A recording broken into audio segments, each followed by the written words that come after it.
Okay, it's been about 5 minutes, and this is just like a little flame happening here, but it's mostly, you can kind of, if you look inside, it's hard to see here, but if you look inside, the fire's getting into the coals and sitting there, and it's close enough to your flavor wood that it should all take off there. Just gonna do this with run. Look at this. Sometimes this lump charcoal has, you can tell that's lumber, right? Because of the shape of it. Not all natural. But this, I have the Royal Oak, like I think we got for you. So it's still a pretty good brand. One thing I didn't say is that when I started the fire, I opened this all the way up. So all the way up, full air in there as well too. I've got the, here on top, I've got the lid open, going back up. Got the lid open, so I'm not worried about the top vent just yet, but I will in just a second as I do this. Now that this is somewhat established, the temperatures on these things, the temperatures the temperatures on Kamado can run away really quickly. So I like to get it fire started once it's established pretty well like that. I like to get it buttoned up. There's the stone. Stone's messy.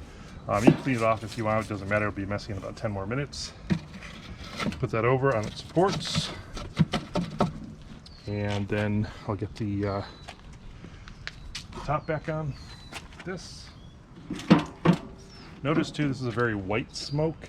This is not a very good meat smoke. This is kind of not brittle. That's what I want.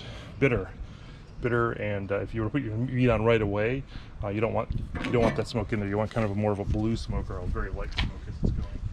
So sometimes you can't control that with these because as the oxygen gets in, it takes off again. But all right, so now I'm going to close this down. This is fully closed from the last smoke.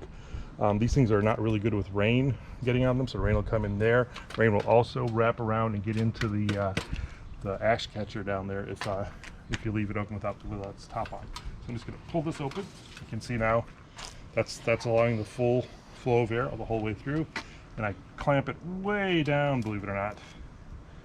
Come on here close. So as much as this is almost down to where just the crescent of that hole there, of the little divot, the cutout, is where the smoke's coming out. And then I come back down here to this thing which I've had wide open, close it all the way, and just barely notch it open. Just barely. In fact, that's more than I want. I want a little less than that. And just let that slowly now come up to temp. You can't trust the thermostat on just pretty much any smoker. They're just not sensitive enough to do it. You have to use something like a temperature probe. I've got a few in here, but we haven't talked much about that. So, but don't trust this. If this is all you have, that's fine.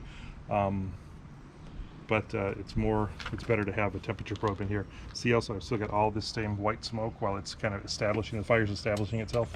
Let that keep going and burn itself out. I'll let it come up to speed. And that's pretty much how I started. Again, the most important thing is make sure there's a space for air to get through, and those small pieces of charcoal don't cut off the grill at the bottom so that stuff doesn't flow. That's it for now.